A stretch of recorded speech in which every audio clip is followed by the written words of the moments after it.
tal? Muy buenas tardes. Esta es una nueva edición de Plenario, 1 hora y media de información legislativa con la lupa puesta en la Cámara de Diputados, iniciando una semana en la que va a haber muchas reuniones de comisión, una agenda de temas muy importante, muy interesante, los temas que se van a tratar a lo largo de esta semana y una sesión prevista ya desde antes del receso legislativo, bueno, que tendrá lugar este miércoles. Bueno, de todo eso les vamos a hablar a lo largo de este programa, pero primero voy a presentar a quienes me acompañan. Daniela Mosati, ¿cómo estás? ¿Qué tal? ¿Cómo les va? Bueno, ahí como decía José, una semana que venimos ya de la semana pasada bastante cargada de actividad en las comisiones. Una sesión que va a tener dos temas importantes vinculados al área de seguridad, pero que todavía quedan temas que están pendientes de esa misma agenda, que se están, además, casi en simultáneo se está discutiendo también la baja de la edad de imputabilidad, quedó la ley antimafia que todavía no llega al recinto. Entonces, bueno, se van sacando algunos temas de esta agenda que está muy cargada y se sigue hablando, por ejemplo, mañana también de temas electorales con ficha limpia. Así es. Sebastián Adida, ¿cómo te va? ¿Cómo estás, José? Bueno, adentrándonos en una semana, como dijo Daniela, muy cargada, muy nutrida de actividad, donde claramente el plato central, por supuesto, va a ser la sesión del miércoles a partir del mediodía. De vuelta la cito a Daniela, son dos temas centrales, digamos, que se va a estar debatiendo esencialmente, que son un plan para la regularización de la tenencia de armas y también para la entrega voluntaria de armas. Y por otro lado, la ampliación del Registro Nacional de Datos Genéticos en los casos de agresiones sexuales. Pero la parte más picanteada, la parte más enardecida, si se quiere, va a estar al principio de la sesión, donde el kirchnerismo va a tratar de poner contra las cuerdas al oficialismo con esta polémica que todavía tiene sus coletazos sobre la visita humanitaria, ¿sí?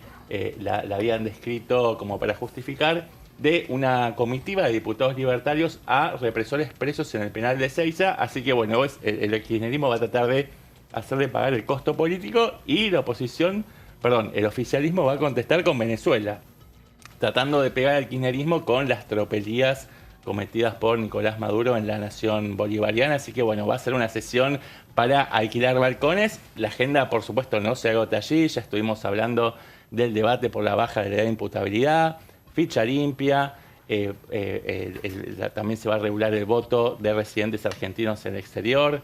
El jueves se va a estar reuniendo también la Comisión Bicameral de Trámite Legislativo, que va a tratar un tema también muy polémico, como la ampliación del presupuesto para la nueva CIDE. Así que tenemos un repertorio amplio y ya lo iremos desmenuzando con el correr de este programa, José. Así es, y sobre todo ese tema de la sesión del miércoles, porque realmente se plantea una suerte de doble sesión. La primera parte, tanta expectativa, está puesta no en el temario, sino en el temario, sí, por supuesto también, pero en esa primera parte, en todas las cuestiones que se van a debatir, en ese momento de tema libre. El tema libre. Se trata de alguna manera. Bueno, vamos a hablar de ese tema seguramente, pero antes que nada vamos a ver cómo está el clima en la ciudad de Buenos Aires. Un clima con un cielo nublado, seguro sí, totalmente nublado, 14 grados. Realmente no hace tanto frío. Está gris, es un lunes gris, podemos decir. Gris, ¿no? Se hizo un poquito, ¿no? La temperatura, veníamos de temperaturas muy bajas, de repente muy altas, y ahora estamos con temperaturas más adecuadas a lo que se espera para esta estación del año, ¿no? El viernes fue para pileta, señores. Sí. A ver, hoy entonces, la máxima 15 grados va a estar, 15 grados, o sea, no da para más hoy en materia climática, y la mínima fue 14, o sea, una amplitud térmica muy reducida. Para mañana, bueno, lluvias, ahí vemos lluvias, una máxima de 17, una mínima de 9 grados. Y para el miércoles, día de sesión, vamos a tener una sesión con cielo parcialmente nublado y una máxima de 14 grados, una mínima de 7 grados. Un poco más frío, pero bueno, frío es lo que hubo en el mes de julio, en realidad. Eso fue frío. Y realmente, bueno, volviendo a la cuestión legislativa, ahí tenemos hoy la noticia bien temprano. Bueno, lo primero que hay que hacer todas las mañanas, ¿qué es lo que hay que hacer además de desayunar? El boletín oficial. El boletín oficial. Pero sí, bueno, pero hubo algunos ansiosos en realidad durante el fin de semana. Manuel Adorni dijo que se espere el boletín oficial porque hoy iba a salir la reglamentación de la ley bases, que ya había dicho el Gobierno Nacional que se iba a demorar un poco porque eran muchos temas, mucha expectativa sobre, por ejemplo, el tema de las privatizaciones, qué iba a pasar. Hay muchos detalles con respecto a lo del empleo público, ¿no? Cómo se va a ejecutar la carrera en el Estado. Bueno, hay algunos detalles sobre eso que ahora se tienen que analizar y ver, bueno, cómo se va a poner en práctica cada uno de los ejes. Hoy también estuvo haciendo un análisis Sturzenegger, un hilo de tweet, porque Sturzenegger es como que está jugando un poco al influencer, ¿no? A las redes sociales, y dice, hoy vamos a charlar de este decreto y habla de algo. Estamos esperando que diga qué va a pasar con Hojarasca, ¿no? Con la ley. De eso todavía no dijo nada. Pero bueno, fue desglosando ahí un poco cómo viene esta reglamentación que estaba siendo esperada, ¿no? Así es, y bueno, se puso en marcha entonces la reglamentación, la primera. Y tenés razón, yo vuelvo a lo que fue el fin de semana anterior, porque, por ejemplo, se puso en marcha la ley de bases, salió el domingo en el boletín oficial con fecha del viernes. Un dato nada más, pero se publicó el domingo, lo cual hoy fue la reglamentación de la primera parte, lo que tiene que ver con los capítulos de la reforma administrativa, las privatizaciones, los procedimientos administrativos y el empleo público. Todas esas partes se activó un poquito y es verdad, es como decía Daniela, la parte... le dio el contexto Sturzenegger también, Federico Sturzenegger, que también salió en un reportaje, yo lo escuché de ese reportaje, donde bastante interesante, bueno, lo bombardearon bastante y él habló de todo, menos de lo que trata de no hablar, y lo dijo claramente, es de economía, porque decía, bueno, porque por una si cuestión no interfiere, además, claro. sabemos, hay algunos roces internos ahí también, entonces se ve que cada uno tiene su carril por donde trabajar. Sturzenegger también lo que hace en que lo hace mucho en Twitter, lo que hace es, bueno, justificar un poco lo que fue encontrando y decir, esto, ¿se dan cuenta? Esto no sirve para nada, esto está obsoleto, esto es un freno, por ejemplo, para el comercio exterior, esto es un freno para que vos puedas hacer un trámite más rápido. Entonces, él lo viene haciendo desde antes de que asumiera Javier Milei, porque estaba en el equipo de Patricia Bullrich. Él viene revisando un montón de normas que dice... tiene un pilón todavía. Ya la ley de bases era un pilón grande y parece que queda otro pilón grande de regulaciones, de eliminar leyes que estaban viejas. Mucho de eso va a estar condensado en lo que estamos esperando como ley de hojarascas, ¿no? Ese nombre pintoresco con el que describió esta iniciativa para remover, si se quiere, todos aquellos aspectos burocráticos que dificultan o que entorpecen el desenvolvimiento de la actividad económica. Pero una de las grandes incógnitas a develar era qué iba a pasar con las privatizaciones, ¿no? Que estaban contenidas en la ley de bases. Bueno, se terminó de especificar, si se quiere, cuáles van a ser las modalidades para privatizar una serie de empresas públicas que habían sido en su momento cerca de 2 docenas más o menos, se fue puliendo la ley a partir de los filtros que fue imponiendo la oposición dialoguista, terminaron siendo 9, que son las siguientes: Energía Argentina, Intercargo, AISA, o sea, Aguas Argentinas Sociedad Anónima, Belgrano Cargas, Sociedad Operadora Ferroviaria, SOCE, Corredores Viales, Núcleo Eléctrica Argentina Sociedad Anónima, el Complejo Carbonífero Ferroviario, Portuario y Energético a cargo de Yacimientos Carboníferos Río Turbio. Y bueno, las modalidades son básicamente 2. Una es la privatización total y la otra es la concesión privada, ¿no? Sigue siendo propiedad del Estado, la propiedad jurídica de esa empresa, pero se entrega la operación a una concesionaria privada. Después veremos cuáles son las empresas que van a recibir un tratamiento específico y cuáles van a recibir el otro esquema de operación. Así que bueno, pero ya se pudo dar un paso adelante con esta publicación en el boletín oficial. Ahí Sturzenegger usa 3 palabras hoy para resumir, porque esto que digo que trata de llevarlo más a la práctica. Dice motosierra, anti-ñoquis y anti-coimas. ¿No? Intento también por legitimar, ¿no? Algunas medidas que son un poco duras de parte del gobierno, bueno, tratar de decir anti-ñoquis. Todos quieren que no haya ñoquis, después hay que ver cómo es ese procedimiento, qué pasa con la gente que no trabaja más, qué pasa con la gente que sí trabaja y está complicada. Bueno, y la motosierra, que es el hilo conductor, ¿no? Claro, sí. De la economía de la libertad avanza, ¿no? Así es. Y bueno, también él, durante ese reportaje que mencionaba también, él hacía referencia, hizo todo el tiempo, hablaba bien de lo que fue la labor legislativa, la labor del Congreso en el marco de este debate de la ley de bases. Pero también si se trataba de pasar facturas, dijo que sí, que bueno, si algo lamentaba en particular era el tema de los límites que le habían puesto en materia de privatizaciones el Congreso de la Nación, que dijo, bueno, de todas maneras, bueno, es lo que es la democracia, se tiene que aceptar, pero bueno, hay determinadas compañías que no se van a él habla de la generosa delegación de facultades que le hizo el Congreso al presidente. Generoso era por ahí lo que fue al inicio, se fue bastante recortado. Seguramente algunos opositores cuando ven generoso no les va a gustar ver porque no hubieran querido ser tan generosos o que el gobierno lo considerara así, pero por ahí en algunas cosas me parece que el presidente quería más. Pero bueno, se ve que con esto le alcanza, quiso decir eso, ¿no? Sí. Que con esto que nos dieron... tenemos que trabajar ya con esto que hay, que de todas maneras el gobierno nacional lo promueve como la reforma...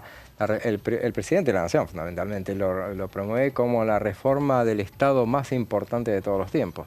Sí, habló de que es una reforma 10 veces más grande que la que había instrumentado en su momento Carlos Saúl Menem con su ministro Dromi en 1989, que siempre tuvo palabras elogiosas Javier Milei para ella, pero bueno, un poco pegándose en el pecho, diciendo, bueno, esta es 10 veces más grande de la que tuvimos en la época de Menem, que es una experiencia que él rescata.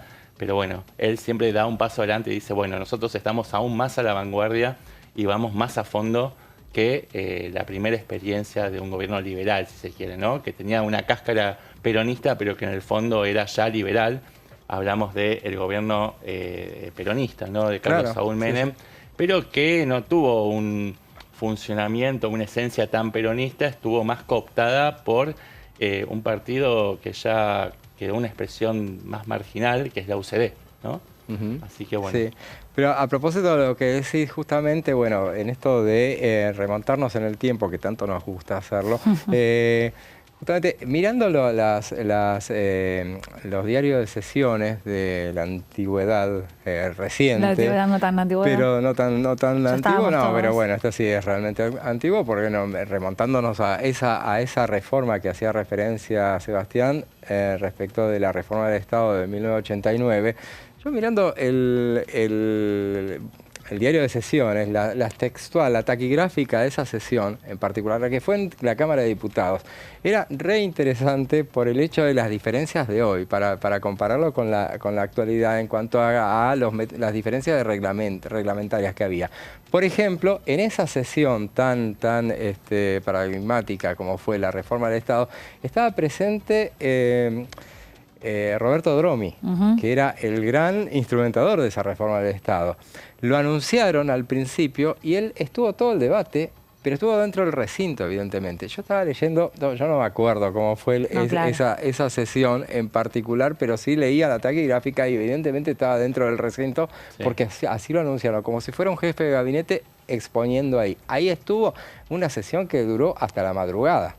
Y ahora lo somos quienes son los autores intelectuales de las reformas. En todo caso, van promediando la sesión, se sientan en el palco. Si ven que todo viene bien, si ven que... todo bien, claro, van ahí tanteando con los líderes parlamentarios a ver si el trámite viene, como decís vos, de la forma que se espera. Y si está todo bien, se sientan ahí, están 1 o 2 horitas para la foto y después se retiran, pero bueno, habiendo constatado in situ de que la cosa va bien encaminada. Pero mirá cómo no se quedaban dentro del recinto. Claro, pero eso fue lo de menos. El detalle es que el miembro informante, ¿quién era de esa sesión? No fue en Diputados, esa fue en el Senado. En el Senado fue, porque el miembro informante fue Eduardo Menem. Y Eduardo Menem habla, y ustedes vean, insisto, yo lo estaba viendo de la taquigráfica y daba vueltas a las páginas, y hablaba mucho. Entonces, en un momento dado, le dice desde el radicalismo, le dicen que pide una interrupción y atendiendo a que había tenido un problema de salud Eduardo Menem recientemente, que le sugería que hiciera un cuarto intermedio él, por lo menos, que dejara de hablar, que tomara un descanso y después siguiera, porque ya llevaba 1 hora de hablar sin parar. En eso de los miembros informantes que tienen media hora, lo sumo. Bueno, no era y dijo que no, que estaba bien y seguía. Y entonces siguió hablando otra hora más, tranquilamente, y bueno. Bueno, en un arranque de gestión, digamos, también, ¿no? Como esto, con algunas modificaciones que lo vemos generalmente en las últimas gestiones. Bueno, la intención, el ímpetu del primer año en la Casa de Gobierno, esta necesidad de modificar, aparte que hemos visto alternancia últimamente también, entonces tratar de dar vuelta a la página y de modificar esto, por ejemplo, estructuras de ministerios, escalas jerárquicas, bueno, todos llegan y cambian todo, entonces bueno. Sí, pero es importante dar esas grandes batallas, esas leyes que vienen a refundar ciertas cuestiones institucionales en el primer año de gestión, que es cuando tienen el crédito abierto en la sociedad y hay mucha expectativa y mucha esperanza depositada en la gestión que viene a resolver los problemas heredados de las gestiones anteriores. Después se va dificultando, ¿no? Porque, bueno, obviamente hay un desgaste natural que tiene que ver con el ejercicio de la gestión, pero bueno, tuvo que sortear algunos obstáculos esta gestión de Javier Milei, pero ya tiene esta ley de bases que fue reglamentada finalmente horas atrás. Y la última referencia que hago a esa sesión tan histórica, que también el detalle muy llamativo, era que cuando terminan todos los discursos que se dieron, bueno, le dieron la palabra a Roberto Dromi, justamente, para que de alguna manera cerrada. Ese debate fue lo que hizo, después se votó y después se votó en particular, que fue como otra sesión en sí misma. Pero en esa sesión salió la reforma del Estado, fue aprobada de manera unánime, por lo menos en el Senado. Pero bueno, tenemos ahora una sesión dentro de 2 días en la Cámara de Diputados y el tema me parece que el más importante de todos los que van a debatir y por lo menos es el tema que más polémica puede llegar a generar entre los legisladores, es la creación del el registro de datos genéticos. Exacto. Ese tema nos va a hablar Daniela. Efectivamente. Bueno, ya es un tema que viene, esto sí tuvo dictamen antes del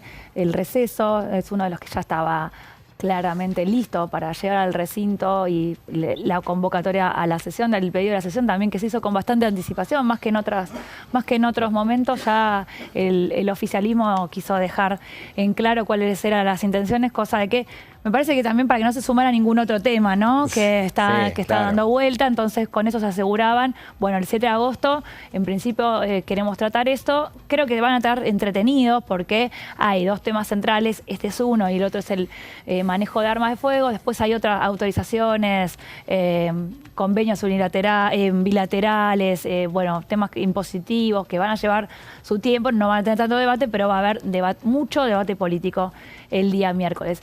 Este proyecto enviado por el Poder Ejecutivo, durante el primer semestre vimos muchos proyectos que envió sobre todo en conjunto, Patricia Bullrich y Mariano Cuño Libarona fueron enviando proyectos como parte de un paquete. La ley de bases se llevó todo el mayor tiempo de tratamiento legislativo, pero en simultáneo se fueron tratando los temas en las comisiones, por lo tanto, ya con el arranque de este segundo semestre parlamentario, ya ahí está este tema para llevar al recinto. Se trató ahí, bueno, hubo el dictamen del plenario de legislación general, legislación penal y seguridad interior, que como decía José, hubo debate, ahora les voy a contar por qué, y propone lo siguiente. ¿Qué pasa con...?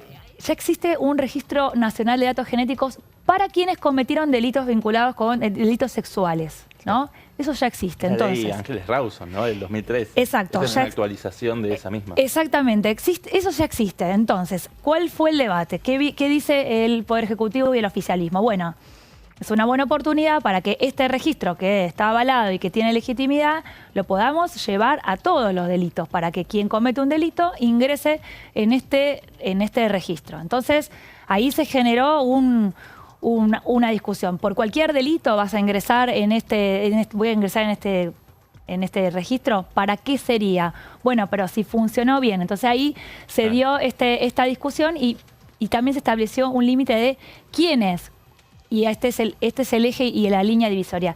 Quienes estén condenados con sentencia firme deben ingresar en este registro nacional de datos genéticos, que más allá de lo ideológico, de las discusiones que tienen que ver con las libertades individuales, también apunta a una modernización de lo que es el combate del delito. Ya lo hablábamos la semana pasada con, por ejemplo, la ley antimafia, ¿no? El delito va siempre por adelante y claro, la justicia condenando va muy por detrás. Entonces, ver de qué manera, por lo menos, por ejemplo, utilizar recursos tecnológicos, recursos de la ciencia que están disponibles y ver usarlos de manera responsable para ayudar en el tema de seguridad y justicia. Entonces, ingresarían en este Registro Nacional de Datos Genéticos quienes estén condenados con sentencia firme de cualquier delito, ¿no? Delitos que son de los denominados graves. Y ahí, como decía Seba, en la próxima placa, dice, es una modificación de la ley 26.879, que tiene la última modificación hace 10 años, incorpora esto, todos los delitos a la base. Ahí hay un problema también que se planteó en la discusión, la base. Si es nacional, si es provincial, cómo se comparten los datos, cómo se va a poder trabajar interjurisdiccionalmente. Sabemos que la justicia tiene sus temas como para estas coordinaciones que cuestan bastante, pero bueno, la intención es esto de tener una base en común para poder compartir y decir, bueno, si hay una cierta situación en tal provincia, poder acudir a esa herramienta que debería estar disponible para todos. Para esquivar algunos reclamos que vienen, por ejemplo, del lado de la izquierda, ¿no? De los sectores más progresistas y que rechazan esta posibilidad de que puedas quedar, a ver, vos cometés un delito, tenés una sentencia firme, cumplís con esa condena y una vez que cumplís con esa condena ya estás, digamos, eximido para la justicia. Bueno, ¿qué pasa con esos datos que quedan ahí? ¿Y por qué deberías quedar en esos datos si vos ya cumpliste con tu obligación o con lo que te impuso la justicia? Y lo plantean del lado a la inversa. Dicen, bueno, esto también podría servir para una prueba de inocencia, ¿no? Si hay una sospecha sobre, vamos a decir, un homicidio, ¿no es cierto?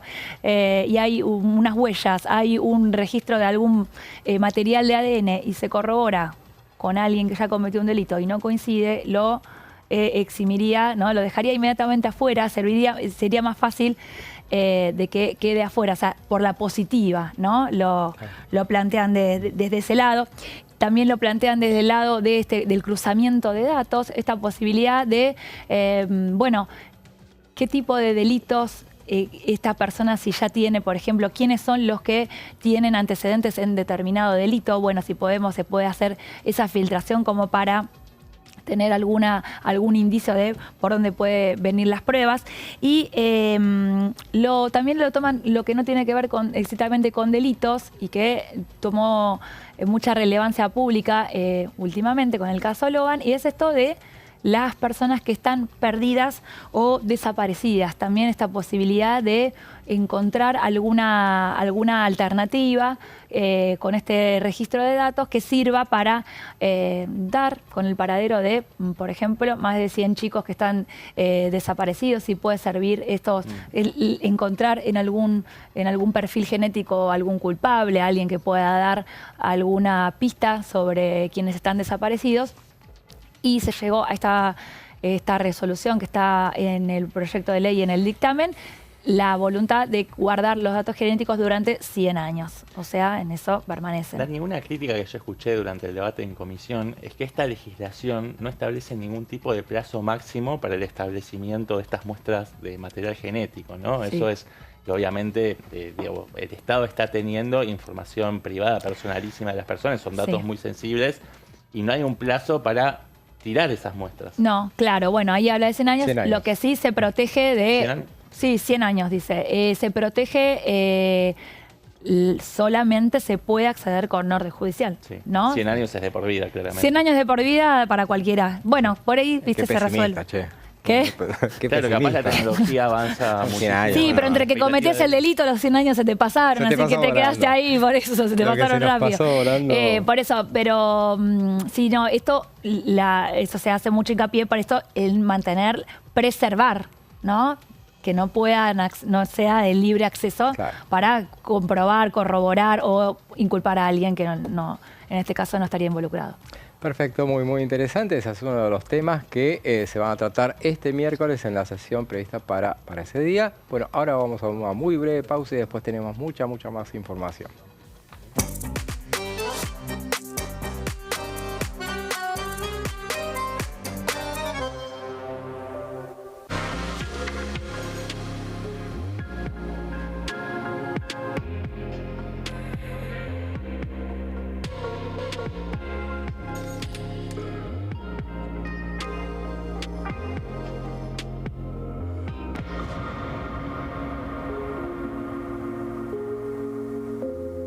En este momento, millones de niños y niñas tienen desnutrición severa. Algunos están tan débiles que apenas pueden pararse. Pero con tu ayuda podemos salvar a los niños. Este alimento terapéutico listo para usar está lleno de vitaminas y nutrientes esenciales que ayudan a los niños y a las niñas a recuperarse de la desnutrición. Gracias a personas como vos, ayudamos a salvar a millones de niños cada año. Da un simple paso. Dona ahora y ayúdanos a seguir salvando vidas.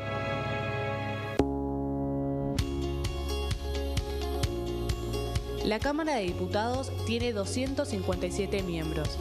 Los diputados debaten y sancionan leyes que rigen en todo el territorio nacional. Algunas de las más importantes son el presupuesto de gastos generales del Estado, el Código Civil, el Código Penal, la forma en que se rige el trabajo, las jubilaciones, entre tantas otras.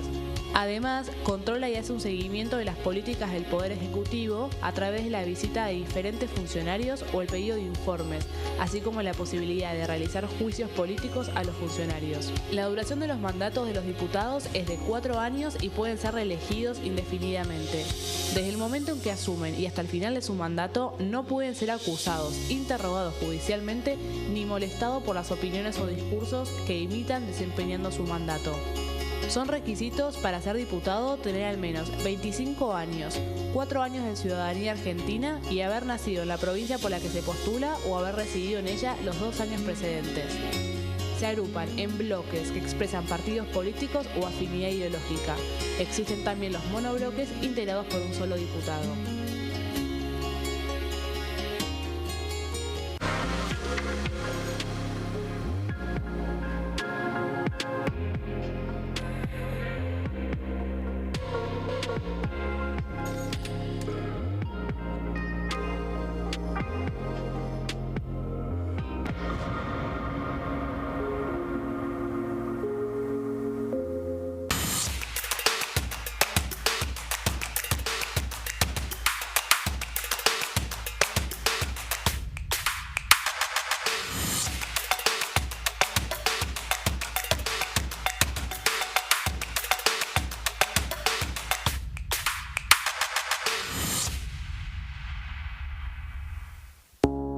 Las sesiones son el espacio donde los diputados debaten proyectos de ley para su aprobación, modificación o desaprobación. En una misma sesión se pueden tratar varios proyectos de ley. Desde el 1 de marzo, cuando el presidente las inaugura, se desarrolla el periodo de sesiones ordinarias. Entre el 1 de diciembre y el 28 de febrero se extiende el periodo de sesiones extraordinarias que solo pueden ser realizadas a pedido del presidente de la Nación. En el recinto, el bloque oficialista se dispone a la derecha del presidente de la Cámara, el bloque opositor mayoritario a la izquierda y en el centro los bloques con menos cantidad de integrantes. En el tratamiento, en general, los diputados tienen 7 minutos y los jefes de bloque entre 20 y 12 minutos conforme al número de legisladores que representen. La sesión es dirigida por el presidente de la Cámara de Diputados, que administra el uso de la palabra y las distintas instancias del funcionamiento. A la izquierda del presidente está el secretario administrativo, a la derecha el secretario parlamentario y debajo de él están los taquígrafos, que registran cada uno de los testimonios.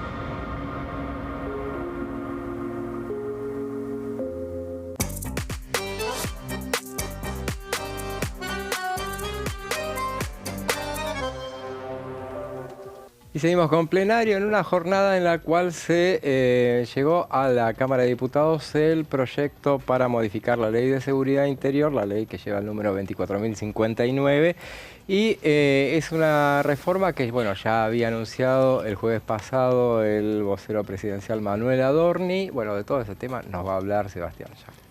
Sí, exactamente, José. Bueno, se incorpora con esta modificación del artículo 27 de la Ley de Seguridad Interior una nueva opción de empleo militar, pero tiene que ser a pedido del Comité de Crisis y también del gobernador del distrito en el que se esté desarrollando esa situación extraordinaria de conmoción que fundamenta, que justifique que las Fuerzas Armadas puedan participar en actividades de patrullaje, también de control de personas y de vehículos. Sí. Ya estaban previstas por la misma Ley de Seguridad Interior dos opciones o dos hipótesis por el cual las Fuerzas Armadas podían intervenir en asuntos de seguridad interior, como por ejemplo acciones de apoyo a las fuerzas de seguridad y también acciones de combate ante una declaración de estado de sitio. Normalmente las Fuerzas Armadas podían justamente intervenir, actuar, desplegar sus unidades operativas cuando había una declaración de estado de sitio, ¿no? Claro. Recordamos el caso asiago, si se quiere, de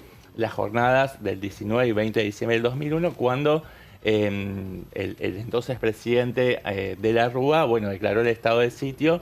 Hubo una represión importante en la Plaza de Mayo y en otros puntos del país simultáneamente, que terminó con 30 muertos y terminó por eclosionar a aquel gobierno. Pero claramente claro, en ese momento la hipótesis era de que había una declaración de estado de sitio. Ahora claro, no es necesario. Lo que justamente el proyecto lo que quiere establecer Sí. es que se trata de cuidar en salud, en cuanto a que, bueno, ante las críticas, bueno, esto ya existe. Existen Sí. dos alternativas que son las que vos mencionás. Bueno, lo que estamos buscando es una Sí, se situación flexibiliza, intermedia. exactamente, se flexibilizan los criterios por el cual se puede solicitar la intervención de las Fuerzas Armadas, pero tiene que haber un comité de crisis que se junte y defina que es un acto terrorista, ¿no? Que es, bueno, un acto terrorista. Están sucediendo, suponete, algunos hechos que generan conmoción social, por ejemplo, el narcotráfico en la ciudad de Rosario ya pasó.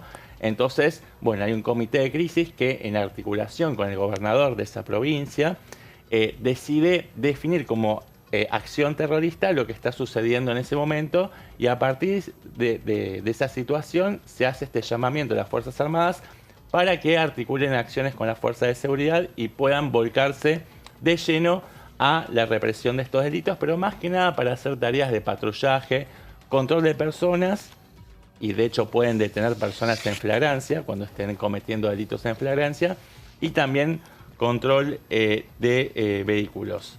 Claro. Pero bueno, son acciones que pueden desarrollar las Fuerzas Armadas en zonas muy determinadas, específicas, y también por plazos de tiempo definidos, por tiempo limitado, quiero decir. Claro. Además, bueno, todas estas actividades que van a desarrollar las fuerzas de seguridad para generar un apoyo a las fuerzas de seguridad tienen que ser reportadas sistemáticamente y metódicamente a el fiscal competente que interviene en estos casos específicos. Bueno, como decíamos antes, actualmente solamente están admitidas las acciones de fuerzas militares en seguridad interior para reprimir actos terroristas bajo declaración de estado de sitio. Ahora, con esta modificación que se está proponiendo al artículo 27 de la Ley de Seguridad Interior, se flexibiliza esa condición y se propone una suerte de salida intermedia para no necesitar tanta exigencia, ¿no? Y con solamente la declaración de acción terrorista por parte del comité de crisis sumado al pedido concreto del gobernador, bueno, se pueden desplegar unidades operativas en esos territorios por un plazo limitado. Claro. Así que bueno, más o menos esas son las los coordenadas de este ítems. debate, Claro. que todavía no tiene giro de comisión, O sea, pero siguen bueno, entrando, como decíamos antes, siguen entrando proyectos vinculados al tema seguridad, ¿no? O sea, Claro. se está reforzando y modificando. Ahí es, bueno, donde también, más allá de lo económico, que bueno, vemos muchos cambios entre una gestión y la otra, el tema del manejo de la seguridad también pretende ser distinto con respecto al gobierno de Alberto Fernández, ¿no? Bueno, Marcar. ya por mayo estuvo Sí. presente, en realidad había estado presente la ministra de Seguridad, Patricia Bullrich, en la presentación de la ley Bases, donde había todo un capítulo de seguridad que fue depurado, Sí. que quedó dejado de Más lado. light. Y después hubo una presentación de un paquete de proyectos, vinieron funcionarios de primera línea del Ministerio de Seguridad, también en articulación con el Ministerio de Defensa y de Justicia, y se presentó todo un paquete de proyectos como la ley antimafias, que ya Sí. obtuvo dictamen, este proyecto Sí. para igualar las penas que reciben, aquellos que reciben las penas más altas, se extrapola esa misma pena que recibió esa persona por haber cometido el delito más alto a todos los miembros de la asociación ilícita, de la banda criminal. Todos reciben la misma pena porque se considera aquellos que no participaron, digamos, que no cometieron los delitos más graves, pero se los considera partícipes necesarios de ese Para que esa banda acto delictivo pueda... final, ¿no? Entonces se iguala la pena que recibe aquel que recibe la carga de pena más alta. Además se establece en la ley antimafias la extinción de dominio, que es la desposesión de bienes de los autores materiales e intelectuales de esos ilícitos, y se los transfiere directamente y automáticamente al dominio del Estado Nacional. Y además, dentro de la ley antimafias, en un principio se pensaba que iba a haber una ley de reiterancia separada, pero finalmente se introdujo este criterio de la reiterancia dentro de este proyecto de ley antimafias, que modifica el paradigma de la reincidencia, ¿no? La reiterancia es cuando se le otorga prisión preventiva al autor de un delito, aún no habiendo, digamos, sin tener una condena firme. Claro. O sea, por el solo hecho de estar imputado en una causa, ya puede recibir esta figura de la reiterancia. Así que bueno, es un dictamen bastante abarcativo, que tuvo mucho y que seguramente va a seguir suscitando polémica cuando llegue al recinto, Sí. pero bueno, es un paquete amplio. También tenemos la baja de la imputabilidad, de Sí. la cual vamos a hablar. Sí. El proyecto... Eso viene que bastante, pusiste eso es lo vos. que viene bastante Sí. difícil, ¿no? La edad en sí, ¿no? Sí. Por ahí sí hay en algunos sectores voluntad de por lo menos revisar la edad de imputabilidad, pero el 13 años resultó un poco sorprendente para algunos Sí, 13 sectores años que por igual ahí... es la edad, es el estándar que se utiliza en la legislación de Brasil. Perdón, en Brasil es 12 años, en 12 Uruguay años. son 13 años. Sí. Con lo cual tampoco es tan descabellado pensarlo en el marco regional. Si uno utiliza legislación comparada, Argentina está con los 16 años por encima del promedio de la región. Pero bueno, sí, por supuesto que va a generar un montón de controversias, sobre todo en el espectro ideológico más pero de no te centroizquierda e izquierda. spoilees, porque ese tema lo vamos a hablar después. El Después va tema a de venir. ficha limpia, no de ficha limpia, el tema de la edad de imputabilidad. imputabilidad lo vas a decir vos. Sí. No lo spoileamos, no lo seguramente, Lo dejamos para más adelante. así que lo dejamos para después. Entre los temas de justicia, hay un montón de temas de justicia, pero también hay temas legislativos, hay temas electorales que se van a tratar. Bueno, se había prometido que se trataban durante esta segunda mitad del año y bueno, finalmente se arranca esta semana, mañana mismo a partir de las 14, en el marco de una reunión de asuntos constitucionales y de justicia, arranca el debate de la ley de ficha limpia. Es un Sí. tema donde hay un montón de proyectos que se Un van a montón de poner a proyectos debate. con invitados, pero no está todavía la lista ¿Todavía de no? invitados. No. Sí, y digamos, arranca el tratamiento, pero no es un tema nuevo para el Congreso y para los distintos partidos políticos que vienen batallando hace un montón por Sí. esto. Hay como momentos para tratar los temas electorales, más allá de que si es o no año electoral, tiene que ver también con la conveniencia y con el recrudecimiento a veces de algunas Sí. situaciones de corrupción, entonces se vuelve a poner en agenda, pero los proyectos van más o menos siempre dando vueltas sobre lo mismo, y esto es decir, bueno, le vamos a permitir a una persona que tiene una condena en segunda instancia o firme, ahí está la discusión que se va a dar seguramente en la comisión, a qué persona se la va a poder excluir, se la va a excluir de un cargo electivo, la posibilidad de competir por un cargo electivo. Claro, porque esto saca de circulación electoral, a los candidatos condenados por delitos dolosos, esa es la idea. Exactamente, pero está ver qué instancia judicial va a alcanzar para que queden afuera de esto, ¿no? Claro, si es sentencia definitiva, olvídate, ¿no? Olvídate, nunca va a suceder. Entonces, por ahí esto de la segunda instancia que esté ratificado, que va, además, esto, digamos, es algo que viene de la mano de lo judicial, pero de la mano de lo ético, en muchos casos no fue tenido en cuenta por los propios candidatos, ¿no? Claro. Digamos, uno pensaría que si no hay autorregulación, por lo menos la regulación de parte de cada partido político, y tampoco. Entonces se busca tener alguna herramienta institucional, digamos, para que si está vinculado o tiene algún tema con la justicia, en principio no pueda ser candidato. Por ejemplo, yendo concretamente a casos con nombre y apellido, Cristina Fernández de Kirchner está condenada, sí, pero en primera instancia. En primera instancia. O sea, ella podría, si se aprobara esto, hoy por hoy, podría seguir siendo candidata a lo que fuera. Exacto. Este tema, como decía Daniela, fue tratado ya varias veces, o se intentó tratar, sí, se avanzó con el tratamiento. Tengo acá revisando, revisando los archivos, veía que, por ejemplo, en tiempo de pandemia, hubo una reunión de comisión el 10 de noviembre de 2020, tiempos de pandemia, donde debatieron en comisiones el tema de ficha limpia, finalmente sin ningún avance sobre el tema, porque ya previamente, en el año 2019, había fracasado un intento del gobierno de Cambiemos sobre fines del año, habiendo pasado las elecciones, no era algo que... Porque estos temas se debaten en años impares. Claro, seguía gobernando Cambiemos, pero ya estaba al filo de terminar su mandato. Claro, ¿no? De hecho ya hasta tenía definido, ya había pasado hasta el balotaje. Fue el 21 de noviembre de 2019, hubo un intento y se cayó el dictamen. Finalmente, ¿por qué se había intentado? Porque había un dictamen que se había conseguido. Ahí había sido una de las voces... Creo que no obtuvo quórum esa sesión. No había tuvo un dictamen quórum. Que no obtuvo quórum y después, bueno, ese dictamen perdió estado parlamentario, pero hubo un intento también del PRO y de los sectores ex Juntos por el Cambio de instalar esta agenda durante los años del Frente de Todos, ¿no? Sí. Y ahora, en el marco de una concesión al PRO, después de esa carta explosiva firmada por Ritondi y Silvana Giudici, como marcando la cancha, como diciendo, nosotros te acompañamos en la ley de bases, bueno, dame algo. Dame algo. Claro.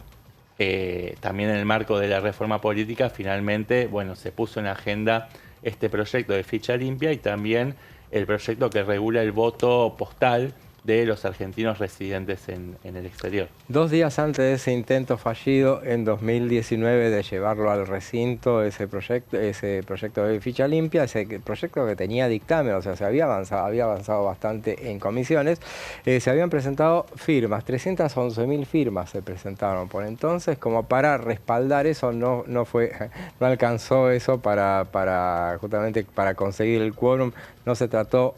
Se entiende de alguna manera porque, bueno, eran tiempos donde la cabeza estaba puesta en otro lado, sí, había un gobierno de salida que ya estaba saliendo y ya llegaba el gobierno de Alberto Fernández. Después hubo un intento también, como bien decían, el 26 de octubre de 2021, donde hubo un pedido de apartamiento en esa sesión que lo pidió Silvia Losperato, que es autora, es uno de los proyectos que se va a analizar mañana, pero bueno, obviamente no prosperó ese intento y tampoco no había intención oficial durante esa gestión de avanzar con este tema. Ahora, como decía Sebastián, ahora sí, bueno, hay un acuerdo por lo menos de avanzar con el debate. Sí, lo que se está viendo también a nivel, no solo con temas electorales, sino también con temas de seguridad y otras áreas, es que ahora el gobierno no tiene tan aceitado el vínculo con algunos, o sea, tuvo que salir el PRO a decirle, bueno, ¿te acordás que te apoyé, hacemos coalición federal? También le hizo sentir al oficialismo, sí. ¿Te acordás que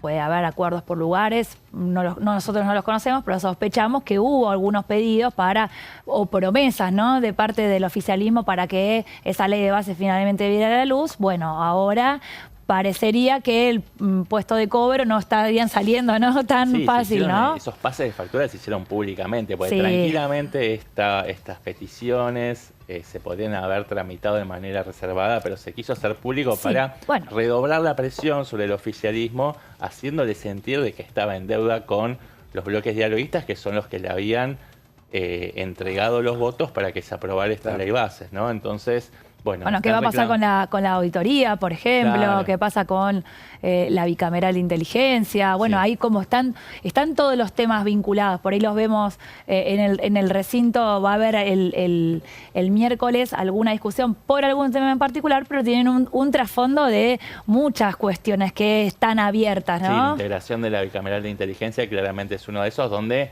el sector de Miguel Ángel Pichetto manifestó su descontento porque consideraba que había un acuerdo de palabra para que una de las sillas en ese cuerpo les fuera asignada a ellos, específicamente a Emilio Monzó. Finalmente, bueno, Martín Menem creo que designó a un segundo miembro oficialista, César Treffinger, si no me equivoco. Y bueno, quedaron afuera. Que todavía no se oficializó eso. O sea, Claro, que quedó todo medio paralizado. Ahí Martín Menem Claro. siempre utiliza un recurso similar que tiene que ver con la proporcionalidad. Entonces, cuando el acuerdo está medio complicado, dice, no, pero mira, con este número no te corresponde. Sí, claro. En ese caso, Unión por la Patria lo tiene garantizado. Y ahí también, ¿qué va a pasar? ¿Va a quedar afuera la libertad? ¿Queda la obviamente libertad de no es una avanza? decisión caprichosa. Hay un criterio Sí. que utiliza el riojano, el presidente de la Cámara de Diputados, para, bueno, en este caso queda fuera un miembro de Hacemos Coalición Federal y eso tensó las relaciones con este bloque dialoguista. Al mismo tiempo se abrió una pequeña grieta con el PRO que se propone para este segundo semestre, volviendo al redil, si se quiere, de la oposición dialoguista, ¿no? Después de haber sido prácticamente una extensión del oficialismo. Así que bueno, se arma, el gobierno y el oficialismo tiene que rearmar sus relaciones con quienes fueron sus socios, ¿no? En el primer semestre. Así y eso es. es todo un desafío. Todo un desafío y hay un montón de proyectos que se siguen presentando. Hay un proyecto en particular que yo lo veía ahí en el temario de no solo de los proyectos que se presentan, sino de los que teníamos preparados para este programa y es de lo más interesante porque es la regulación de los influencers. Sí, estoy muy moderna, les quiero decir, estoy muy moderna y justamente antes les mencioné a uno que yo creo que se está queriendo destacar por ser influencers como Sturzenegger, ¿no? Claro. No, esa figura, esta figura que estamos viendo en los medios y sobre todo en las redes, que yo soy joven, pero va costando un poco, ¿no? También decir, bueno, ¿quién es un influencer?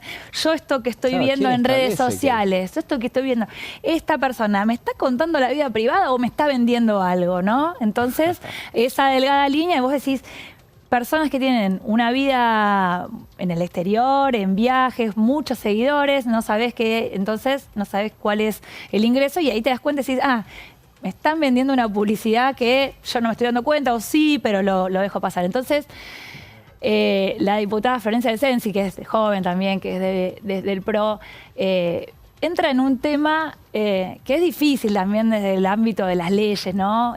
La regulación, de muchos aspectos comunicacionales es difícil legislar.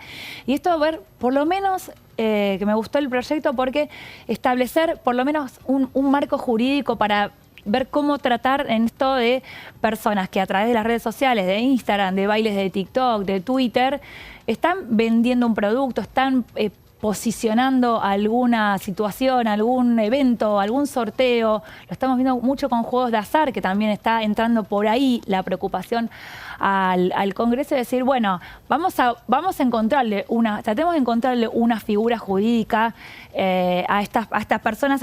Por acá tenía la definición, ¿no? Que habla de quiénes son, ahora se las busco, quiénes son aquellos que a través de medios de comunicación intentan despliegan un tipo de publicidad que puede estar más clara o puede estar también encubierta. Entonces ahí entra, por ejemplo, el derecho del consumidor a saberlo, ¿no es cierto? Claro. Saber qué es lo que nos están vendiendo en este caso y por lo menos tener esa herramienta del conocimiento para decir lo tomo, lo compro o lo dejo, ¿no? Además de que esta herramienta la tienen mucho en la mano los chicos, ¿no? Casi que es el objeto que está en primer lugar para los adolescentes, para los más jóvenes. Entonces, ver cómo poder entrar para cuidar un poco qué contenido reciben los chicos. Claro, porque hay un montón de influencers que, bueno, hoy por hoy se han puesto de moda, diría ese es un término absolutamente antiguo, es decir, se pusieron de moda los influencers, pero no, la verdad es que la realidad es un oficio nuevo que sí. ha nacido y que, bueno... Acá tengo la definición que plantea el artículo 2. Dice, a los efectos de esta ley se entiende por influencer aquella persona que, actuando bajo su nombre o un seudónimo, porque vieron que ahora vemos que hay muchos nombres ficticios, difunden mensajes de modo sistemático, promoviendo directamente o indirectamente bienes, productos o servicios, ejerciendo un grado significativo de influencia sobre una audiencia amplia. ¿Necesariamente vos tenés que vender algo o podés ser influencer sin necesidad de venderlo? Yo conozco muchos ejemplos de influencers que no están vendiendo necesariamente un producto más allá de... Pero van a comer en un restaurante, por ejemplo, te muestran una experiencia. No todos, hay algunos que tienen programación, no periodística, pero sí una programación comunicacional que llega, que tiene una audiencia y que se financia con otro modelo de negocios, con la suscripción, por ejemplo. Y son influencers porque no se encuadran dentro de la figura del periodista tradicional. Interpretaría que en tanto y en cuanto haga de eso un modo de ingresos, se transforma en un influencer. Claro, bueno, sí. Creería. Sí, lo que pasa es que no necesariamente... Pero los streamers no son influencers, igual, tampoco. Ya, bueno, ahí ahí es también es una defensa de nuestra profesión también, ¿no? No son periodistas. O sea, el influencer, vos lo vi, o por lo menos en este proyecto está muy vinculado con la explotación publicitaria, ¿no? Sí, claro, sí, en realidad también no es solo... digamos, denostar nuevas formas de comunicación, sino incorporarlas y ver cómo transparentarlo. Exacto, cómo transparentar. Y ahí habla de difusión y promoción de productos, organización de eventos y sorteos. Esto lo vemos mucho. Bueno, si vos copiás esta publicación de Instagram y ponés, arrobás a alguien, yo te voy a regalar, entonces seguidores, productos, dinero. Y la determinación de la audiencia, de ver quiénes son, hacia quién, cuál es el impacto que tiene sobre el público estos influencers. Una palabra que está heredada. No sé, la verdad que no sé cómo podríamos llamarla en castellano, ¿no? No sé, pero es una forma bastante canchera. Sí, claro, ¿no? Sí, es como la versión más moderna de la publicidad no tradicional que estaban hablando en un programa. Técnicamente le decíamos líderes de opinión. Líderes de opinión, exacto. O que veías una novela y alguien se estaba tomando un café con una marca. Bueno, esas cosas son como avances también para poder meter... Por ejemplo, una persona que difunde un mensaje sobre la preservación del medio ambiente, la ecología, y que no necesariamente tiene una marca detrás, está ejerciendo tiene un montón de... Bueno, eso pero... Tiene un ingreso porque monetiza a través de esa plataforma de streaming.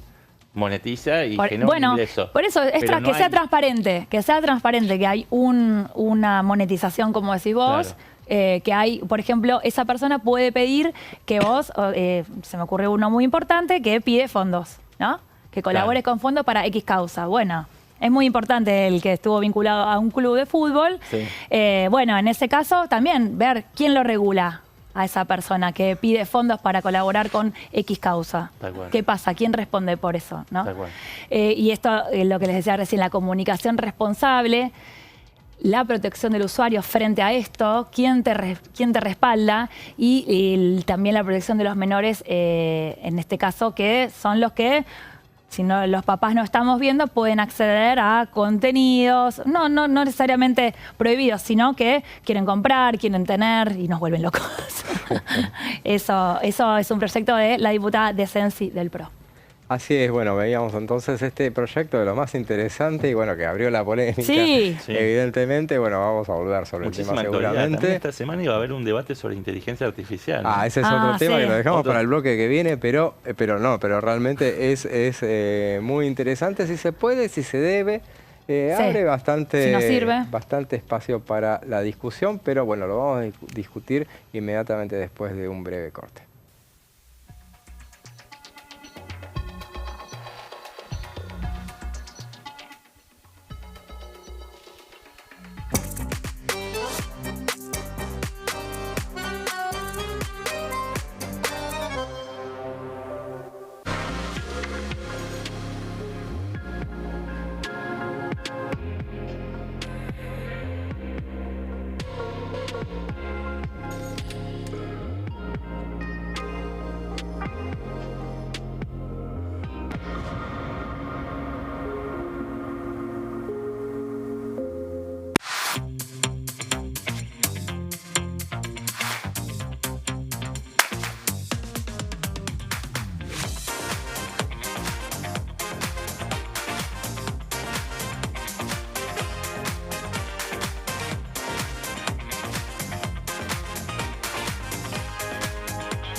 diferencia hay entre la Cámara de Diputados y la Cámara de Senadores? La Cámara de Diputados representa al pueblo de la nación argentina. Esto significa que las provincias más grandes y con mayor cantidad de habitantes tienen muchos más diputados que las provincias más pequeñas. La manera de establecer las cantidades es proporcional. La Cámara de Senadores representa a las provincias. Cada provincia envía 3 senadores al Congreso Nacional. El total de senadores es 72, dado que las provincias argentinas son 24. Este es un número fijo. Por ejemplo, la provincia de Buenos Aires cuenta con 70 diputados nacionales y la provincia de Tierra del Fuego con 5. Pero tanto la provincia de Buenos Aires como la de Tierra del Fuego cuentan con 3 representantes cada una en el Senado de la Nación. Cada 2 años, el Congreso Nacional renueva la mitad de sus diputados y 1/3 de sus senadores nacionales. El mandato de los senadores es de 6 años, mientras que el de los diputados es más breve, dura solamente 4 años.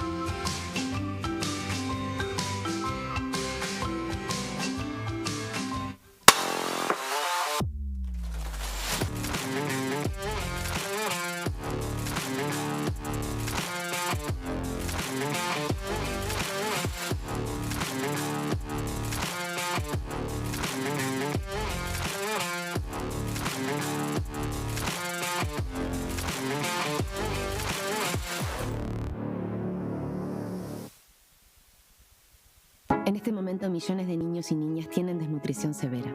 Algunos están tan débiles que apenas pueden pararse. Pero con tu ayuda podemos salvar a los niños.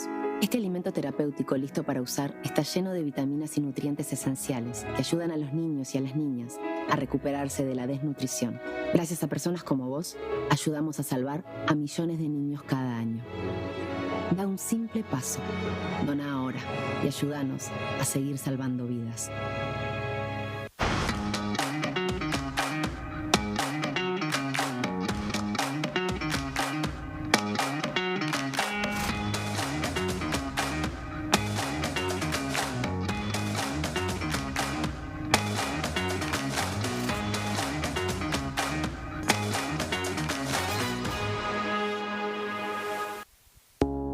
Las sesiones son el espacio donde los diputados debaten proyectos de ley para su aprobación, modificación o desaprobación.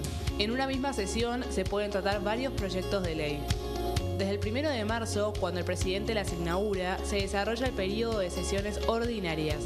Entre el 1 de diciembre y el 28 de febrero se extiende el periodo de sesiones extraordinarias que solo pueden ser realizadas a pedido del presidente de la Nación.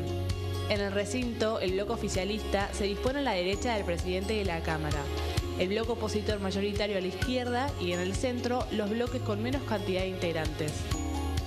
En el tratamiento, en general, los diputados tienen 7 minutos y los jefes de bloque entre 20 y 12 minutos conforme al número de legisladores que representen. La sesión es dirigida por el presidente de la Cámara de Diputados, que administra el uso de la palabra y las distintas instancias del funcionamiento.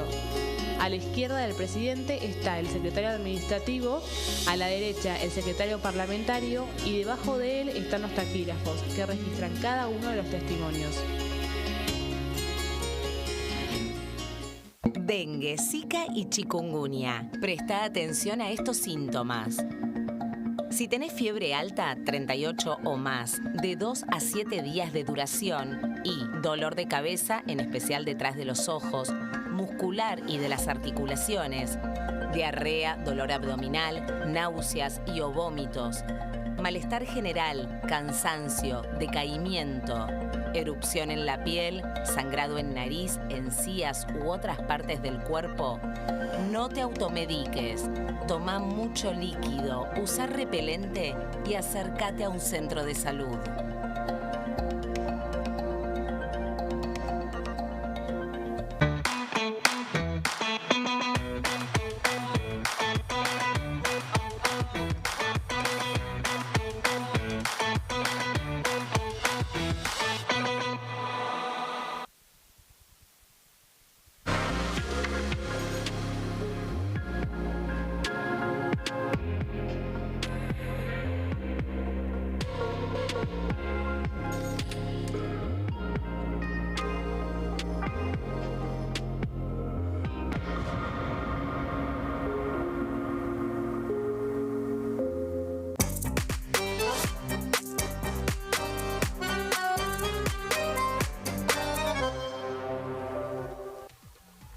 Y seguimos con plenario y hablábamos al principio de la reglamentación de la ley de bases que fue publicada hoy finalmente en el boletín oficial. De ese tema habló en su habitual conferencia de prensa en la Casa Rosada Manuel Adorni y esto decía. En primer lugar, señalarles que hoy se han reglamentado 4 puntos muy importantes incluidos en la ley base: las facultades delegadas, las privatizaciones, las reformas al empleo público y las reformas del procedimiento o al procedimiento administrativo.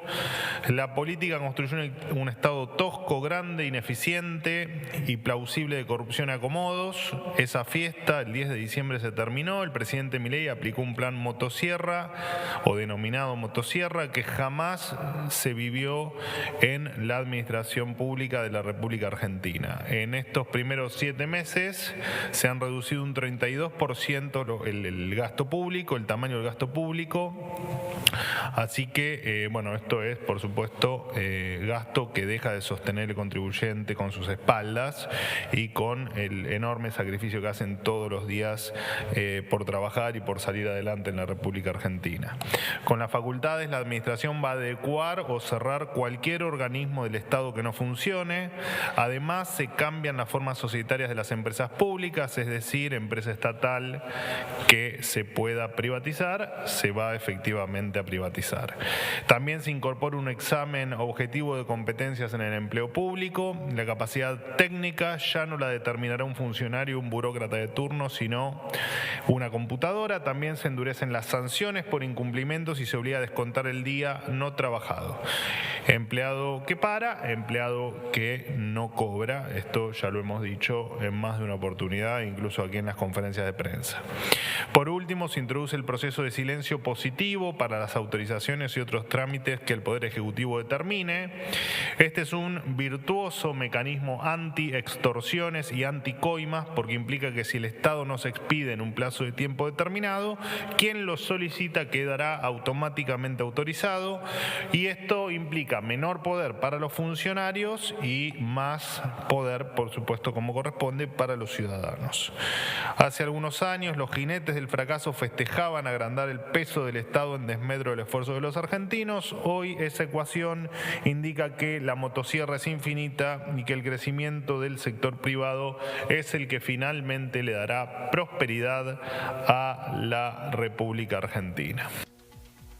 Escuchábamos al vocero presidencial hablando de la reglamentación de la primera parte de la ley de bases. Bueno, en el día de mañana hay anunciadas un montón de comisiones y una de ellas, de los temas más importantes que van a ser debatidos durante la jornada, es un plenario de comisiones: la Comisión de Legislación Penal, la de Familia, Niñez y Juventudes, la de Justicia y la de Presupuesto y de Hacienda, que van a tratar un tema van a seguir tratando el tema de la modificación del régimen penal juvenil. De ese tema va a seguir hablando Sebastián, quien se salía de la vaina por hablar de la cuestión de la baja imputabilidad. Me fui yendo por las ramas y terminé hablando de este tema. Evidentemente tenía ganas de hablar de este tema porque, es un tema polémico que se inscribe dentro de este paquete de seguridad. El gobierno para este segundo semestre del año le imprimió mucho dinamismo y realmente se está esforzando, ¿no?, por tratar de instalar estos temas. De hecho, hay 2 proyectos que ya van a ser debatidos en el recinto este miércoles, que son el proyecto para la ampliación del Registro Nacional de Datos Genéticos vinculados a delitos de agresión sexual, del cual ya habló Daniela hace un ratito, y también otro proyecto que va a dar mucho que hablar, que tiene que ver con la regularización de la tenencia de armas y también la extensión del programa de entrega voluntaria de armas. Pero hay, dentro de este paquete hay proyectos que ya tienen dictamen, como la ley antimafias, y este proyecto puntual del cual voy a hacer referencia, que está articulado con el Ministerio de Justicia. De hecho, fue confeccionado por la cartera que encabeza el ministro de Justicia, Mariano Cunio Liberona, que, como vos bien dijiste, José, hace un ratito, ya tuvo su primer encuentro el miércoles pasado, cuando estuvieron aquí, se hicieron presentes funcionarios de gobierno, altos funcionarios de gobierno, estuvo para defender esta iniciativa, ¿no?, para reducir la edad de imputabilidad a los 13 años. ¿Con qué, cuál es el motivo o cuál es el fundamento que dieron? Bueno, que hay delitos, sobre todo delitos graves como asesinatos, cometidos por adolescentes de 13, 14 y 15 años, que no son punibles y no se genera justicia, ¿no? Hay como una sensación en las propias víctimas, pero también en buena parte de la sociedad civil, de que esos delitos están revestidos por un manto de impunidad, ¿no? Que finalmente no hay, los autores materiales de esos delitos no pagan las consecuencias. Y a partir de ahí es un tema igual que ya lleva, la verdad, muchos años. Ya hubo un intento por parte del gobierno de Mauricio Macri, concretamente el ministro de aquel entonces de Justicia, Germán Garabano, para reducir apenas un año, 15 años, 16 años a 15 años. Era otra Argentina, no estaba dada la correlación de fuerzas. Es un proyecto que no avanzó. Ahora, si el gobierno logra demostrar estadísticamente que hay una cantidad de delitos graves, especialmente, bueno, como decíamos, homicidios cometidos por adolescentes de 13, 14 y 15 años, si logra, demuestra que hay evidencia científica y empírica, bueno, va a estar en condiciones de convencer a aquellos diputados que están dudando. Pero claramente, si bien en Unión por la Patria la mayoría está en contra del avance de este proyecto, hay sectores dentro del bloque panperonista que están a favor de bajar la edad de imputabilidad, no a 13 años, pero sí a 14, como Ramiro Gutiérrez, por ejemplo, que es autor de un proyecto. Hay, digamos, un sector minoritario en Unión por la Patria que es, que no es reticente a dar este debate. Además, en la UCR y en Hacemos Coalición Federal las posiciones están divididas, así que si sumas a Libertad Avanza, al PRO y a todos estos sectores sueltos dentro de los bloques, claramente va a ser una masa crítica importante para tener buenas perspectivas de que este tema se pueda aprobar, pero bueno, para eso hay que encaminar bien el debate. Con algunas concesiones o con la incorporación de limitaciones, de condiciones, ¿no? Que claro, también resulta bastante extrema, por lo menos, digamos, las coordenadas del debate que se venían dando en los últimos años, en general no bajaban de los 14 años. El gobierno, bueno, aparece con esta propuesta más disruptiva de bajar la edad de imputabilidad a los 13 años. Uno intuye que tiene que ver con un objetivo de máxima, pero que después, en el terreno de la negociación, va a terminar cediendo y esa edad podría flexibilizarse y llegar a los 14 años, que es un poco la síntesis de los proyectos presentados por otros autores justamente de iniciativas que buscan reducir la edad de imputabilidad, como el proyecto de Cristian Ritondo, de Ramiro Gutiérrez, que es masista, de quien ya hablamos antes, y también Eugenia Allianero, también de Unión por la Patria.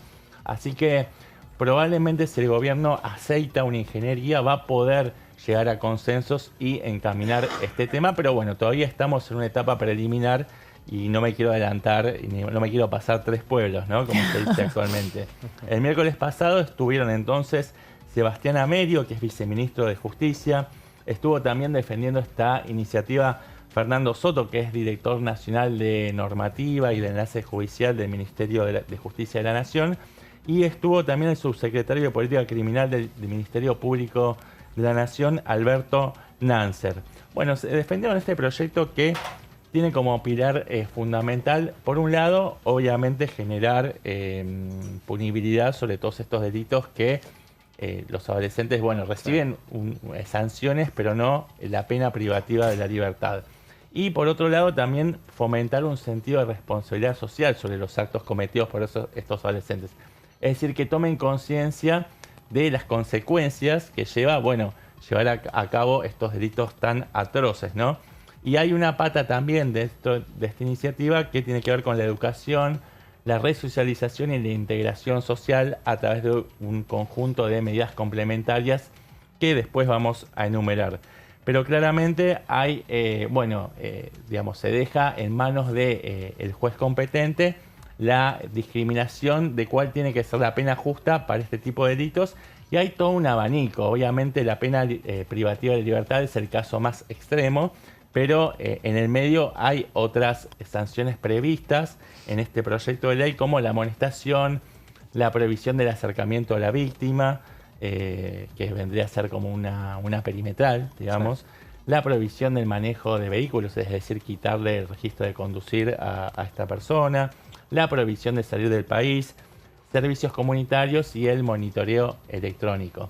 Ahora, cuando se da el caso más extremo de un asesinato, el juez tiene la posibilidad de dictar una pena privativa de la libertad, pero digamos, tiene imposibilitada la posibilidad de fallar la reclusión o la prisión perpetua.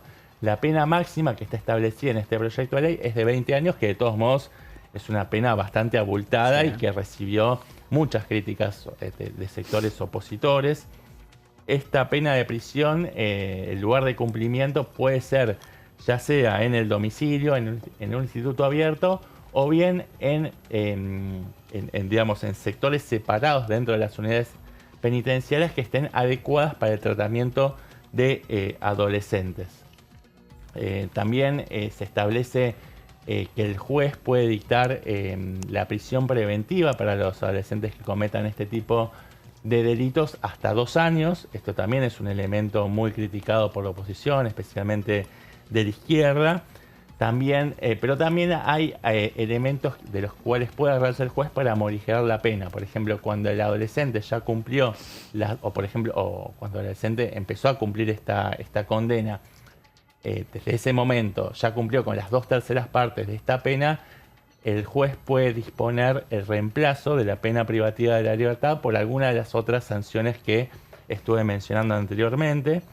Y también, bueno, como decíamos antes, como otra de las patas de esta iniciativa de ley, también se establecen una serie de medidas complementarias como la supervisión periódica del equipo interdisciplinario para que el adolescente esté contenido y tenga algunas herramientas.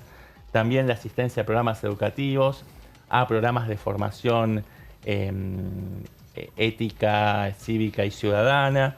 También capacitación laboral, actividades deportivas y por último, pero no menos importante, un tratamiento médico, psicológico o psiquiátrico para atender esas situaciones.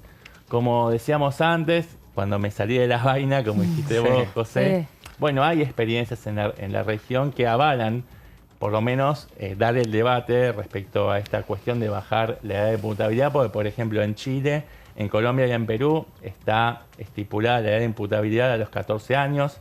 En Uruguay, que es un país muy cercano y que muchas veces uno pone como ejemplo para muchísimas cosas, la edad de imputabilidad es de 13 años, al igual que en Guatemala y Nicaragua.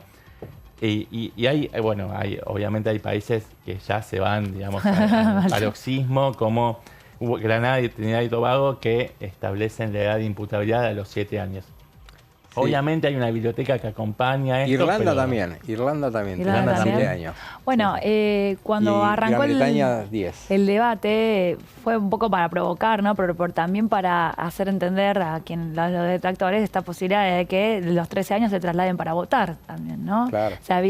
Ahí se abrió, no se concretó en ningún proyecto, no está en debate en el Congreso, pero sí se habló en el paraguas de la responsabilidad de un chico a partir de los 13 años. Puede votar, puede cometer un delito, está preparado. Eso, por ese lado iba la libertad de avanza, que por el lado de la libertad, ¿no? Nadie está preparado para ir a la cárcel, por ejemplo. Tampoco un chico de 16 o alguien de 18. Pero la responsabilidad... Las cárceles no están preparadas. No, mucho menos. No, pero digo, uno de los argumentos de quienes declaran detractores, ¿no?, de esta iniciativa es que, bueno, esto genera en el adolescente secuelas y marcas traumáticas muy importantes, ya que el tiempo para los adolescentes transcurre de una forma muy diferente que para los adultos. Para un adolescente de 14 años probablemente un año sea una eternidad.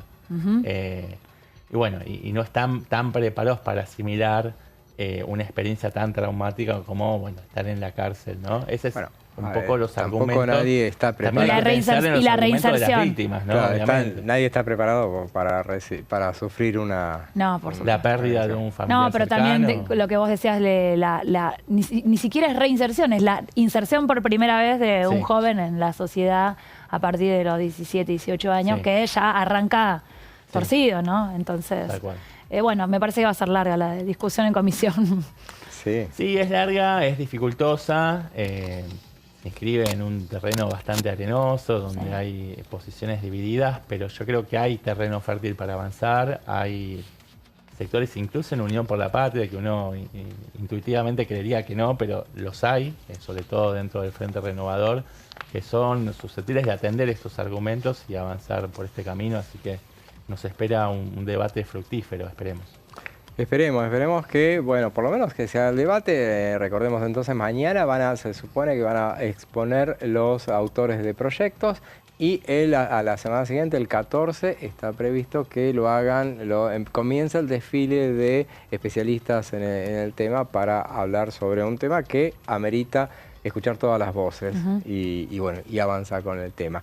Un tema que desde vamos por la segunda semana ya de que no dejamos de hablar de la cuestión, es el tema de las elecciones en Venezuela y sus consecuencias.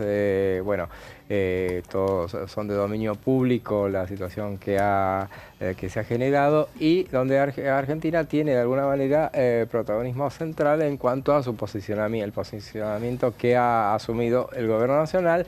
En el Congreso de la Nación también obviamente tiene mucha repercusión. Cuando hacíamos referencia a lo que va a suceder en la sesión de este miércoles, seguramente en esa primera parte que decíamos va a ser una sesión en sí misma, el tema de Venezuela va a estar presente, seguro que va a estar presente. Sí, va a haber mucho fuego cruzado porque el kirchnerismo va a tratar de acorralar a el oficialismo con el tema de la visita a represores, pero el tema de Venezuela claramente va a ser... el recinto va a ser caja de resonancia del tema Venezuela, que lo tenemos demasiado fresco y genera un debate muy apasionado porque tenemos... Sí, que es un debate político porque desde el Congreso, más que declaraciones de repudio o expresiones de posicionamiento, no lo podemos resolver desde acá, pero sí en esto del posicionamiento de cada uno de los partidos y ver cómo ahí hubo algunos cortocircuitos al interior del Poder Ejecutivo sobre qué pasa, por ejemplo, con el reconocimiento o no del candidato ganador, qué pasa con la sede de la Embajada Argentina en Venezuela, cómo fue manejado eso también. Bueno, todo eso sí puede ser. El pedido urgente de que se publiquen las actas, de hecho, si el gobierno bolivariano tiene la certeza de que ganaron efectivamente la elección, bueno, tiene que tener la seguridad de mostrar la evidencia de que ese resultado es fidedigno y no está impostado. Exacto. Sí, justamente entonces diputados de los bloques dialoguistas, justamente junto a profesores universitarios y diplomáticos, han pedido el reconocimiento del candidato opositor como ganador de estas elecciones, algo que el gobierno a través de la canciller el viernes pasado había anunciado a través de Twitter el triunfo del candidato opositor. El reconocimiento, claro. Fue reposteado por el presidente de la Nación y después hubo una recomendación a la propia Cancillería de volver sobre esos pasos porque estaban en plena negociación por el destino de las 6 personas, los 6 disidentes que están alojados en la Embajada Argentina, que ayer volvió a tener la bandera argentina. Pero la delegación argentina volvió. Llegaron el sábado por la tarde, estaban acá en Argentina, digamos. Lo que es la representación diplomática, en principio se cuidó y se volvió, pero estas personas que se cortó la luz, ¿no? Se descortó la luz a propósito en la embajada, esta negociación también con Brasil, ¿no? En un contexto internacional, en un vínculo que no está tampoco en el mejor momento, pero que para este caso, ¿no? Se debió tocar la puerta de Lula, ¿no? También para que diera una mano a la Embajada Argentina. Entonces, ahí como que hay muchos condimentos que van a hacer estallar todo el miércoles en la sesión, y la palabra de Cristina, ¿no? El sábado a la tarde desde México también, claro. ¿no? Claro. Sí, marcó un poco una diferencia respecto del comunicado firmado por Germán Martínez y el resto del bloque, donde le asignaban responsabilidad sobre hacer transparente el resultado de la elección al propio Maduro, mientras que Cristina Fernández de Kirchner habló del Consejo Nacional Electoral, que no es lo mismo, porque el Consejo Nacional Electoral está integrado también por opositores. Obviamente que hay sospechas bastante fundadas de que está manipulado ese Consejo Nacional Electoral por el Poder Ejecutivo venezolano, pero no es lo mismo, hay una discriminación entre Maduro, el comunicado de Unión por la Patria hizo responsable directamente a Maduro. Cristina evitó mencionarlo al presidente de la nación caribeña. Claro, y bueno, seguramente también, bueno, en la Comisión de Relaciones Exteriores, obviamente el tema se trató, hubo un dictamen que se aprobó y que se va a tratar de poner en consideración en esta sesión, justamente para que sea votado. En la previa de esa reunión, la Unión por la Patria había emitido esa declaración, ese comunicado, donde pedía la publicación de las actas, pero por ejemplo, en el dictamen que se aprobó, por ejemplo, el rechazo a las sistemáticas violaciones a las reglas democráticas, decía en el segundo punto, el primero, el repudio al fraude electoral perpetrado por el gobierno de Maduro. Obviamente eso no lo... Bueno, obviamente, por lo menos Unión por la Patria no lo suscribió. Veremos, es una de las cosas que este miércoles seguramente se verá en el recinto. En esa reunión de la Comisión de Relaciones Exteriores, que se convocó casi de urgencia, fuera de agenda estuvo... leyó, creo que fue Santiago Cafiero quien leyó el contenido de este comunicado, el texto, y Fernando Iglesias, bueno, tomó nota y le sugirió a Cafiero que llevara esta postura al resto del bloque de Unión por la Patria para que convirtieran ese comunicado en un dictamen. Claro. Bueno, esto no fue llevado a la práctica, tengo entendido, pero fue la recomendación de Fernando Iglesias para sumar más, si se quiere, insumos al debate, ¿no? Después... Obviamente en el recinto gana el que tiene más votos. Y otro de los temas que tocamos durante el programa y que bueno, nos vamos a quedar sin tiempo para debatirlo, pero es este martes a las 14:30 en la Comisión de Ciencia, Tecnología e Innovación se va a empezar a debatir con invitados el tema de la inteligencia artificial. Algunos dicen, bueno, regulación de la inteligencia artificial. Ellos dicen un régimen de investigación, desarrollo y uso de la inteligencia artificial. Algunos ya encendieron las luces de alarma. Por ejemplo, en la semana veía a la diputada Fernández, el viernes la veía a la diputada Fernández Molero, advirtiendo sobre, bueno, no vayan a tratar de regular este tema porque, bueno, el Congreso no se tiene que meter. Veremos qué es lo que termina sucediendo, pero esto va a ser muy interesante entonces mañana a partir de las 14:30 este debate que se inicia en la Comisión de Ciencia, Tecnología e Innovación que conduce Daniel Goya. Sí, no creo que tengan previsto avanzar con un proyecto de ley concreto. Me parece que es una experiencia más exploratoria como para empezar a intercambiar información sobre un tema que preocupa y mucho y es de mucha actualidad. Así es. Bueno, y llegamos al final de esta edición.